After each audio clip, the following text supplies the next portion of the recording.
நாம கர்த்தருடைய வார்த்தையை தியானிக்கும்படியாக இயேசு நம்மிடத்துல எதிர்பார்க்கின்ற கனி என்கிற தலைப்புல நாம் சற்று நேரம் ஆண்டுடைய வார்த்தையை நம்ம தியானிப்போம்.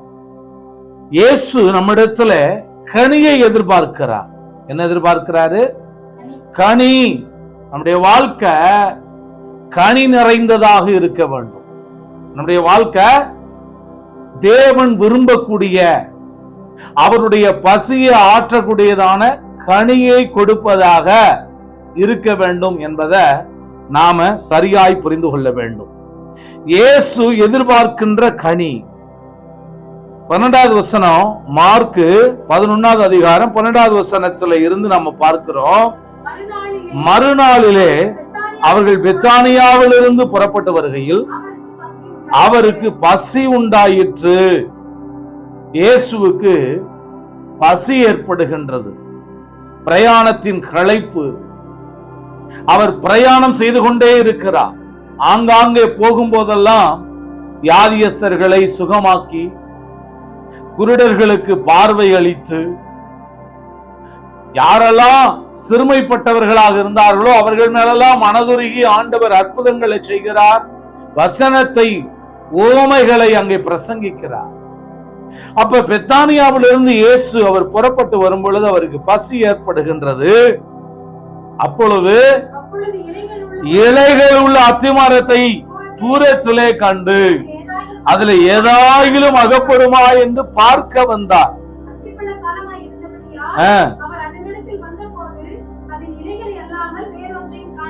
நல்லா கவனிங்க. அத்திப்பழ காலமா இராதபடியா. இதுல இருந்து என்ன தெரியுதுன்னா, எல்லா சூழ்நிலையிலும் நாம இயேசுவுக்கு கனி கொடுக்கணும்னு எதிர்பார்க்கிறேன். என்னது? எல்லா சூழ்நிலைகளையும் நாம அவருக்காக நாம கனி கொடுக்கணும்னு ஆண்டவர் நம்மிடத்துல எதிர்பார்க்கிறார். இங்க ஆண்டவர் பாருங்க, அத்திப்பழ காலமே இல்ல, ஆனா அந்த மரத்துக்கு பக்கத்துல போய் பார்க்கிறார். நிறைய வேளைகள்ல நம்ம அருகிலே வந்து பார்ப்பார். நம்முடைய இருதயத்துக்குள்ளாக பார்ப்பார். நம்முடைய வாழ்வு கர்த்தருக்கு கனி கொடுக்கின்ற ஒரு வாழ்வாக இருக்கிறதா? நம்முடைய வாழ்வு ஆண்டவருக்கு நற்சாட்சி உள்ள ஒரு வாழ்வாக இருக்கிறதா அப்படின்னு கர்த்தர் நம்மிடத்துல பார்க்கிறார். வசனத்துல பார்ப்போம்னா நீங்க எடுத்து வாசிக்க வேணாம். நல்ல கனி உண்டாயிருக்கிற, நேர்த்தியும் பச்சையுமாயிருக்கிற, நல்ல கனி உண்டாயிருக்கிற ஒலிவ மரம் என்னும் பேரை கர்த்தர் நமக்கு இட்டிருக்கிறாராம். என்ன மரம்? ஒலிவ மரம். இங்க அத்தி மரம். அத்தி மரம் ஒரு விசுவாசியை குறிக்கிறது. ஒரு தேவனுடைய பிள்ளையை, ஒரு ரட்சிக்கப்பட்ட கர்த்தருடைய பிள்ளையை அத்தி மரமானது குறிக்கிறது. அப்ப அத்தி மரமா இருக்கிற நாம அவருக்கு ஏற்ற கனிகளை நாம் கொடுக்கின்றோமா? கொஞ்சம் ஆராய்ந்து பார்ப்போம். தாவீது சொல்லி ஜெபிக்கும் போது, தேவனே என்னை ஆராய்ந்து என் இருதயத்தை அறிந்து கொள்ளும், என்னை சோதித்து என் சிந்தனைகளை அறிந்து கொள்ளும், வேதனை உண்டாக்கும் வழி என்னிடத்திலே உண்டோ என்று பார்த்து என்னை நித்திய வழியிலே நடத்துங்கன்னு சொல்லி ஜெபிக்கிறார். நாம ஆண்டவர் விரும்புகிற கனியை கொடுக்க வேண்டும். நாம் ஆண்டவர் எதிர்பார்க்கின்ற கனியை கொடுக்க வேண்டும். ஆண்டவர் எல்லா சூழ்நிலையிலுமே நம்ம கிட்ட அருகில வந்து மரத்தை கொஞ்சம் பரிசோதித்து பார்க்கிறார். மரத்தை கொஞ்சம் இலைகளை விலக்கி பார்க்கிறார். ஏதாயிலும் தப்பி ஒரு கனி இருக்குமா? அப்படி கனி இருந்தால் அந்த கனியை அவர் புசித்து அதனாலே தன்னுடைய பசியை ஆற்றிக்கொள்ளும்படியாய் அவர் விரும்புகிறார். ஆனா அவர் மரத்துக்கு அருகிலே வந்து பார்த்த பொழுது இலைகள் நிரம்பி கிடக்கிறது, பசுமையா இருக்கிறது, ஆனா உள்ளேயோ கனி இல்லை. இன்றைக்கும் நிறைய கிறிஸ்தவர்கள், இன்றைக்கும் நிறைய ஆண்டவரை பின்பற்றுகிற மக்கள் வாழ்க்கையில பசுமையாய் காணப்படுகிறார்கள். வெளியிலே பார்ப்பதற்கு ஜெபிக்கிறதை போல, வெளியே பார்ப்பதற்கு அவர்கள் ஆலயத்துக்கு செல்லுவதை போல, வெளியே பார்ப்பதற்கு நன்றாக இருக்கிற பரிசுத்தவான்களை போல, வெளியே பார்ப்பதற்கு வேதத்தை வாசிக்கிற வாழ்வை போல காணப்படுகிறது. ஆனால் சற்று ஆண்டவர் இன்னும் உற்று நோக்கி பார்த்தால் ஆண்டவர் விரும்புகிற கனி வாழ்க்கையிலேயோ காணப்படவில்லை. புளித்த கனியை சிலர் கொடுக்கிறார்கள். ஆண்டவர் சொல்றாரு, துர்க்குணம், பொல்லாப்பு, இப்படிப்பட்ட கனிகளை நாம் கொடுக்க கூடாது. புளித்த கனியை கொடுப்பாங்க சிலர். சோத்திரம். நல்ல கவனிங்க. ஏதாயிலும் அகப்படுமா? நம்ம வாழ்க்கையில இலைகள் மட்டும் இருக்கக்கூடாது. என்னது? இலைகளை மட்டும் வச்சுக்கிட்டு நம்ம இருக்கக்கூடாது. அந்த இலைகளை விலக்கி பார்க்கும்போது உள்ளே கனிகள் இருக்க வேண்டும். ஆண்டவரே, நீர் விரும்புகிற கனி கொடுக்கிறவனாக, கொடுக்கிற மகளாக என்னை மாற்றும் என்று சொல்லி நீங்க ஜெபிக்கணும். நாம ஜெபிக்கணும். தொடர்ந்து வாசிங்க. அப்பொழுது இயேசு அதை பார்த்து, இது முதல் ஒரு காலம் ஒருவனும் உன்னிடத்துல கனியை புசிக்காதிருக்க கடவுள்னு சொல்லி ஆண்டவர் ஒரு சாபத்தின் வார்த்தைய அவர் அங்கே கொடுத்தார். அப்படின்னா என்ன தெரியுமா? இது என்ன ஜட்ஜ்மெண்ட்? இது நியாய தீர்ப்பு. நாம கனி கொடுக்காத பொழுது தேவனுடைய நியாய தீர்ப்புக்குள்ளாக நாம் நடத்தப்படுகிறோம். நியாய தீர்ப்பை சந்திச்சாகணும். ஒவ்வொரு மனுஷனும் நியாய தீர்ப்புல சந்திச்சாகணும். அப்ப இந்த பூமியில ஒரே தரம் வாழக்கூடியதான வாழ்க்கையில ரட்சிக்கப்பட்ட தேவனுடைய பிள்ளையே நீங்க நானு கனி கத்தரு கண்டு கொடுத்தே ஆக வேண்டும். அது எல்லா சூழ்நிலையிலும் நம்ம கனி கொடுக்கணும். ஆண்டவர் விரும்புகின்ற அன்பு கலாத்தியர்ல சொல்லப்பட்டிருக்கு பாத்தீங்களா? கலாத்தியர்ல 5ஆம் அதிகாரம் 16வது வசனம் வாசிங்க. ஆவியின் கனியோ, கலாத்தியர் 5:16, ஆவியின் கனியோ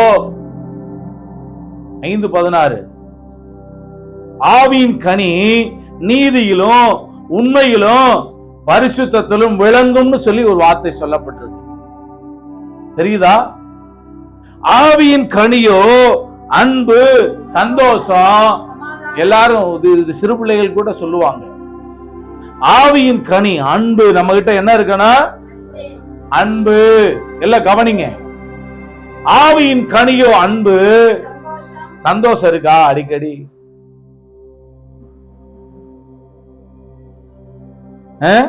சந்தோஷம் இருக்கா நமக்குள்ள? சொல்லுங்க. சந்தோஷத்தை அநேக வேளைகளில என்ன செய்யறாங்க அப்படின்னா இழந்துடுறாங்க. அநேக வேளைகள்ல சந்தோஷம் இல்லாத ஒரு வாழ்க்கை. அன்பு, ஆண்டவர் சொல்றாரு, உன் தேவனாகிய கர்த்தரிடத்துல அன்பு செலுத்து. நீ பார்க்கக்கூடியதான மனிதர்களிடத்துல ஒருவருக்கு ஒருவர் அன்புள்ளவர்களா இருங்கன்னு சொல்லி ஆண்டவர் சொல்றாரு. அன்பு, சந்தோஷம், சமாதானம், நீடிய பொறுமை, தயவு, நற்குணம், விசுவாசம், இச்சையடக்கம், சாந்தம் அப்படின்னு. அப்ப இந்த கனிகளை என்ன செய்யணும்னா நாம எப்போதும் கொடுக்கிறவர்களாக நாம் காணப்பட வேண்டும். அந்த கனி நமக்குள்ள இருக்கா? கொஞ்சம் ஆராய்ந்து பாருங்க. அந்த கனிகள் நமக்குள்ள இருக்கா? அந்த கனிகளை நாம் கொடுத்து கொண்டிருக்கிறோமா என்பதை கொஞ்சம் என்ன செய்யுங்க, ஆராய்ந்து பாருங்க. சோத்திரம். ஆண்டவர் சொல்றாரு, நீங்கள் ஒருவரை ஒருவர் கடித்து பட்சித்தீர்களானால் நீங்கள் அழிவீர்கள். அப்படி ஒருவரால் ஒருவர் அழிக்கப்படாதபடி எச்சரிக்கையாயிருங்கள். ஆவிக்கு ஏற்றபடி நடந்து கொள்ளுங்கள். அதான் 16வது வசனம் வாசிச்சிருக்கலாம். ஆவிக்கு ஏற்றபடி நடந்து கொள்ளுங்கள், அப்பொழுது மாம்சத்தினுடைய இச்சையை நிறைவேற்றாதிருப்பீர்கள். அப்படி சொல்லார். அங்க மாம்சத்தினுடைய இச்சைகள் அப்படின்னு சொல்லப்படும் பொழுது மாம்சத்தினுடைய கிரியைகள் எப்படிப்பட்டதா பாருங்க. உபச்சாரம், வேசித்தனம், அசுத்தம், காம விகாரம், விக்கிரக ஆராதனை, புள்ளி சூனியம், பகைகள், விரோதங்கள், சண்டைகள், மாக்க வேதகங்கள், பிரிவினைகள், பொறாமைகள், கொலைகள், வெறிகள், களியாட்டுகள் முதலானவைகள், இப்படிப்பட்டவைகளை செய்கிறவர்கள் தேவனுடைய நியாய தீர்ப்புக்கு ஆளாவார்கள். அவர்கள் தேவனுடைய ராஜ்யத்தை சுதந்தரிப்பது இல்லை அப்படின்னு சொல்லப்பட்டிருக்கு. அதான் நியாய தீர்ப்பு. அந்த மரத்தை பார்த்த பொழுது இனி ஒருத்தனும் உங்ககிட்ட கனியை புசிக்காதிருக்க கடவுன்ட்டார். நியாய தீர்ப்பு அங்கே கடந்து வருகிறது. நாம் தேவனுக்கு ஏற்ற கனிகளை நாம் கொடுக்காத போது தேவனுடைய நியாய தீர்ப்புக்கு உள்ளாகிறோம். அதனால ஆண்டவரே, நான் உமக்கு கனிதரும் ஆண்டவரே ஒரு செடியாக, கனிதரும் ஒரு தேவ பிள்ளையாக நான் வாழ எனக்கு உதவி செய்யுங்க ஆண்டவரேன்னு சொல்லி நீங்க ஜெபிக்கணும். மார்க்கு 11:20-21 வாசிங்க. மறுநாள் காலையில அவர்கள் அந்த வழியாய் கடந்து வர்றாங்க. அந்த அத்திமரம் வேரோட பட்டு போயிருக்க கண்டாங்களாம். வேறு தான் முக்கியமானது ஒரு மரத்துக்கு. சந்ததியே அங்க அறுக்கப்பட்டு போய் எடுக்கிறது. அடுத்த வசனம், பேதுரு நினைவு கூர்ந்து அவரை நோக்கி, நீ சபித்த அத்திமரம் பட்டு போயிற்றுன்னு சொல்லி, நம்ம பட்டு போக கூடாது. ஆண்டவர் சொன்னாரு, நீதிமான்களுடைய வேரோ துளிர்க்கும் சொல்லப்பட்டிருக்கு. நீதிமான்களுடைய வேர் கனி கொடுக்கும் சொல்லப்பட்டிருக்கு. விளங்குதா? நீதிமான் கீழே வேறுபற்றி மேலே கனி கொடுப்பார்கள் சொல்லப்பட்டிருக்கு. அப்ப நம்ம கனி கொடுப்பதற்காக தேவனால் அழைக்கப்பட்டிருக்கிறோம். கனி கொடுப்பதற்காக அழைக்கப்பட்டிருக்கிறோம் எல்லா சூழ்நிலையிலையும். அப்ப நம்ம கனி கொடுக்கிறவங்களா மாறணுமா இல்லையா? யோவான் 15:1-8 வசனங்களை எடுத்து வாசியுங்கள். நான் மெய்யான திராட்சை செடி, என் பிதா திராட்சை தோட்டக்காரர். என்கிட்ட கனி கூடாது இருக்கிற கொடி எதுவோ, கனி கொடுக்கலன்னா அங்க என்ன பட்ட சொன்னாரு, அந்த அத்தி மரம் பட்டு போக வச்சுட்டாரு. இங்க கனி கூடாது இருக்கிற கொடிய அந்த ஐக்கியத்திலிருந்து துண்டிச்சிட்டாரு. நியாய தீர்ப்பு. என்னில் கனி கூடாது இருக்கிற கொடிய பிதாவாகிய தேவன் என்ன செய்யறார்னா அறுத்து போடுகிறார். கனி கொடுக்கிற கொடி எதுவோ அது அதிக கனியை கொடுக்கும்படியா அதை சுத்தம் பண்ணுகிறார். நம்ம அதிக கனியை கொடுக்க கொடுக்க கொடுக்க நாம இன்னும் சுத்தமாக ஆக, பரிசுத்தமாக ஆக கர்த்தருக்கு கனி கொடுக்கிறவங்களா மாறுவோம். சுத்தம் அடையல, பரிசுத்தம் அடையலன்னா கனி கொடுக்க மாட்டோம். கனி கொடுக்கலனா அத்திமரம் சபிக்கப்பட்டு போனது. கனி கொடுக்கலனா திராட்சை கொடி திராட்சை செடியிலிருந்து வெட்டி துண்டாக்கப்பட்டது. தேவ ஐக்கியத்திலிருந்து அகற்றப்பட்டான். வாசிங்க. நான் உங்களுக்கு சொன்ன உபதேசத்தினாலே இப்பொழுது நீங்கள் சுத்தமா இருக்கிறீர்கள்.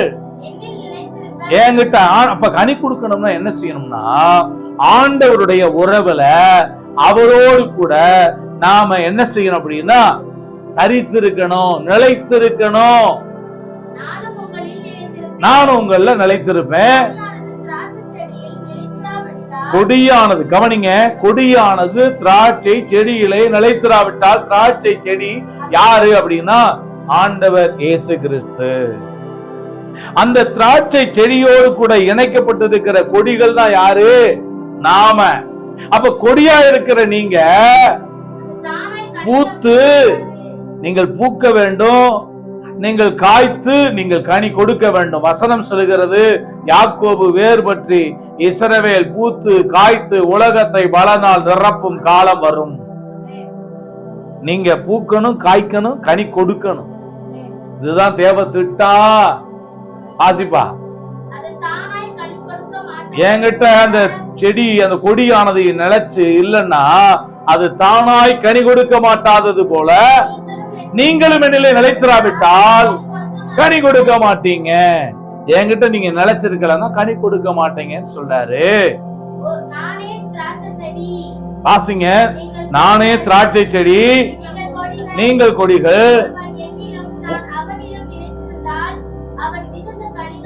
நல்லா கவனிங்க. ஒருவன் என்னிலும் நான் அவனிலும் நிலைத்திருந்தால் அவன் மிகுந்த கனி கொடுப்பார். என்னை இல்லாமல் உங்களால் ஒன்றும் செய்யக்கூடாது அப்படி சொல்றார். ஆச்சாச்சா முழுக்க 8 வசனங்கள்.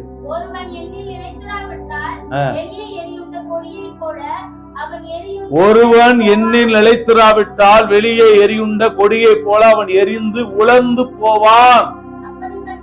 அப்படிப்பட்டவைகளை சேர்த்து அக்கினியில பாருங்க நியாய தீர்ப்புக்கு உட்படுத்தப்படுகிறார்கள். அவைகள் எரிந்து போதும். அப்ப வாசிக்கும் போது கொஞ்சம் தெளிவா படிக்கணும். சோத்திரம். அப்ப நல்லா கவனிங்க, நாம கர்த்தருக்கென்று கனி கொடுக்கும்படியாக நாம் அழைக்கப்பட்டிருக்கிறோம். கனி கொடுக்கும்படியாக நாம் அழைக்கப்பட்டிருக்கிறோம். மத்தேயு 3வது அதிகாரம்